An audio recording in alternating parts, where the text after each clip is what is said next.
Hi welcome to my channel. இன்றைக்கி என்ன video பார்க்க போகிறோம் அப்படின்னா, என்னோடய மார்னிங் டு ஈவினிங் ரொட்டீன் பார்க்கலாம். ஒரு ஃபுல் டே விலாக் பார்க்கலாம். இன்றைக்கி காலையில் பிரேக்ஃபாஸ்ட்டுக்கு பார்த்தீங்க அப்படின்னா வெண்பொங்கல் தான் பண்ணியிருந்தேன். அதுக்கு ரேசன் பச்சரிசி ஒரு கப் அளவுக்கு எடுத்து ஊற வச்சுக்கிட்டேன். அது கூடவே 1/4 கப் அளவுக்கு பாசி பருப்புமே எடுத்து ஊற வச்சுட்டேன். அப்படியே சைடு பை சைடு பாலுமே காய வச்சுட்டேன் டீ போடுறதுக்காக.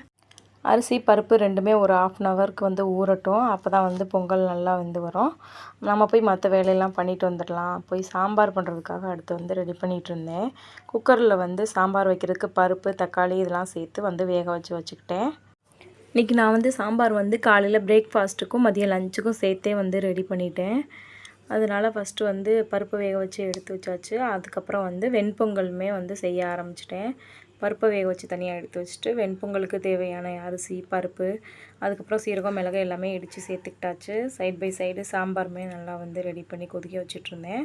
அப்புறம் சாதமே ரெடி பண்ண ஆரம்பிச்சிட்டேன். சாம்பார் சேர்த்து பண்ணியாச்சு. அதுக்கப்புறம் ரைஸ் வேக வச்சு வச்சாச்சு. அப்புறம் என் பொண்ணும் ஹஸ்பண்டும் போயிட்டு கொஞ்சம் வெஜிடபிள்ஸ்லாம் வாங்கிட்டு வந்திருந்தாங்க. அதில் வாழைப்பூ இருந்துச்சு. சரி க்ளீன் பண்ணி வாழைப்பூ பொரியல் பண்ணிடலாம் அப்படின்னு சொல்லிட்டு அதையுமே க்ளீன் பண்ணி எடுத்து வச்சுக்கிட்டு இருந்தேன். வாழைப்பூவை நல்லா பொடிசாக கட் பண்ணி உப்பு போட்டு தண்ணி ஊற்றி முங்குற அளவுக்கு தண்ணி சேர்த்து அதுக்கப்புறம் நல்லா வேக வச்சாச்சு. பிரேக்ஃபாஸ்ட்டுமே ரெடி ஆயிடுச்சு. காலையில் பிரேக்ஃபாஸ்ட் வெண்பொங்கல் அப்புறம் சாம்பார் வச்சு சாப்பிட்டாச்சு. அன்றைக்கி பிள்ளைங்களுக்குமே ஆஃப் டே ஸ்கூல் இருக்குது அப்படிங்கிறதுனால மதியம் கொண்டு போய் விடணும். நம்ம இந்த மாதிரி சாம்பார்லாம் சேர்த்து வைக்கிறப்ப கொஞ்சம் ஈஸியாக இருக்கும். நமக்கு வேலையும் கொஞ்சம் சீக்கிரம் முடியும். அதனால தான் லஞ்சுக்கும் சேர்த்தே சாம்பார் ரெடி பண்ணியாச்சு. அதுக்கப்புறம் கொஞ்சம் பால்கனியெல்லாம் க்ளீன் பண்ணி விட்டுருந்தேன். பாத்திரம்லாம் கொஞ்சம் வெயிலில் காய வச்சு எடுத்து வச்சிடலாம் அப்படின்னு சொல்லிட்டு பால்கனிலாம் அப்படியே கழுவி விட்டாச்சு. அதுக்கப்புறம் பிரேக்ஃபாஸ்ட்லாம் சாப்பிட்டுட்டு மறுபடியும் சாதமுமே வெந்துருச்சு. அதையுமே வடித்து எடுத்து வச்சிட்டேன். அதுக்கப்புறம் வாஷிங் மிஷினில் ஹஸ்பண்டோட ட்ரெஸ்லாம் கொஞ்சம் இருந்தது. அதெல்லாம் துவைக்கிறதுக்கு எடுத்து போட்டு விட்டாச்சு. பாத்திரம் எல்லாத்தையுமே வாஷ் பண்ணி வெயிலில் வச்சாச்சு. இந்த மாதிரி பாத்திரம்லாம் வெயிலில் வச்சு எடுத்து வைக்கிறப்ப நல்லா ஃப்ரெஷ்ஷாகவே இருக்கும். அதுக்கப்புறம் வாழைப்பூ பொரியல் பண்ணுறதுக்கு நல்லா வாழைப்பூவை வேக வச்சு எடுத்து வச்சாச்சு. அதுக்கப்புறம் சட்டியில் ஆயில் ஊற்றிட்டு கடுகு சேர்த்துக்கிட்டாச்சு. கடுகு சின்ன வெங்காயம் அதுக்கப்புறம் கருவேப்பிலை சேர்த்து நல்லா வதக்கி விட்டுக்கலாம். அதுக்கப்புறம் காரத்துக்கு தகுந்த மாதிரி ஒரே ஒரு காஞ்ச மிளகாயுமே சேர்த்து நல்லா வதக்கி விட்டுக்கலாம். இந்த வெங்காயம் அப்புறம் காஞ்ச மிளகாய் எல்லாமே சேர்த்து நல்லா வதங்கி வந்ததுக்கப்புறம் நம்ம வேக வச்சு வச்சுருக்க வாழைப்பூவையும் இது கூட சேர்த்துக்கலாம். வாழைப்பூ அடிக்கடி நம்ம உணவில் சேர்த்துக்கிறது ரொம்பவே நல்லது. அதில் உள்ள துவர்ப்பு சுவை இருக்கிறதுனால நம்ம வயிற்றில் உள்ள புண்களை இதெல்லாம் ஆற்றும். அதனால் மெயினாக பெண்கள் வாழைப்பூ அதிகமாக எடுத்துக்கிறது ரொம்பவே நல்லது. இப்போ நம்ம வேக வச்ச வாழைப்பூவையும் சேர்த்து நல்லா வதக்கி விட்டுக்கலாம். அதுக்கப்புறம் நான் பாசி பருப்பு தண்ணியில் ஊற வச்சு வச்சுருந்தேன். இது ஒரு 1/4 மணி நேரம் அல்லது ஒரு 1/2 மணி நேரம் கிட்ட ஊறினா போதும். அதையுமே நல்லா ஊறி வந்ததுக்கப்புறம் இந்த வாழைப்பூ கூட சேர்த்துக்கலாம். அது வாழைப்பூ பொரியல் நம்ம சாப்பிடும் போது நல்லா வாயில் கடிப்படுறதுக்கு இந்த பாசிப்பருப்போட டேஸ்ட் நல்லாயிருக்கும். அதனால் அது கூட சேர்த்து நல்லா கலந்து விட்டுக்கலாம். அதுக்கப்புறம் தேங்காயுமே துருவி எடுத்து வச்சுருந்தேன் வாழைப்பூ பொரியலுக்கு. அதையுமே இது கூட சேர்த்து நல்லா கலந்து விட்டுக்கலாம். தேங்காய் துருவல் நான் மிக்சியில் பல்ஸ் மோடில் கொடுத்து எடுத்து வச்சுக்கிட்டேன். அப்படியே நம்ம துருவின மாதிரியே கிடைக்கும்.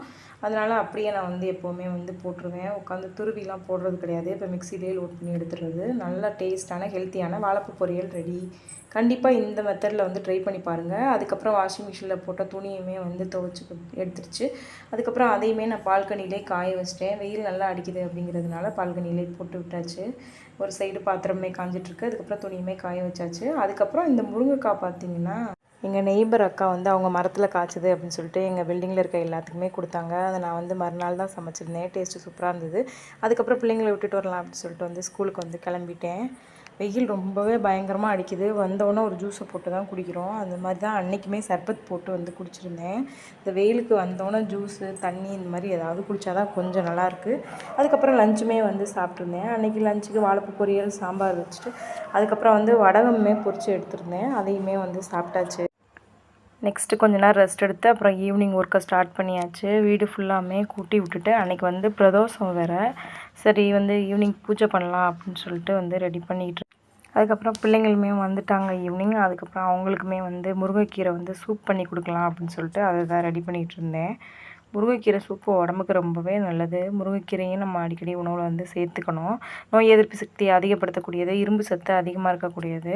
பிள்ளைங்க பொரியல் பண்ணால் அவ்வளோவா சாப்பிட மாட்டாங்க அப்படின்னு சொல்லிட்டு நான் அடிக்கடி இந்த மாதிரி சூப்பு தான் போட்டு கொடுத்துட்ருக்கேன். சூப் போட்டு கொடுக்குறப்ப கொஞ்சம் அவங்களாம் குடிச்சிக்கிறாங்க. சூப்பு எல்லாத்துக்கும் ஊற்றி கொடுத்துட்டு அதுக்கப்புறம் பூஜை வேலையை ஸ்டார்ட் பண்ணிட்டேன். அன்றைக்கி பிரதோஷம் அப்படிங்கிறதுனால வந்து நந்திக்கு வந்து அபிஷேகம் பண்ணுறது வந்து டிவியில் போட்டு விட்டுட்டே அப்படியே என்னுடைய பூஜை வேலைகளை வந்து நான் வந்து பண்ணிகிட்ருந்தேன். காலை மாலை 2 வேளையுமே நம்ம வீட்டில் விளக்கேற்றுறது ரொம்பவே நல்லது. நீங்கள் ஜாப்புக்கு போகிறீங்க அல்லது வந்து வீட்டில் வந்து டைம் இருக்காது, பிள்ளைங்கள பார்த்துக்கணும் அப்படிங்கிற பட்சத்தில் நம்ம வந்து கரெக்டாக வந்து 2 வேளையும் பண்ண முடியாது.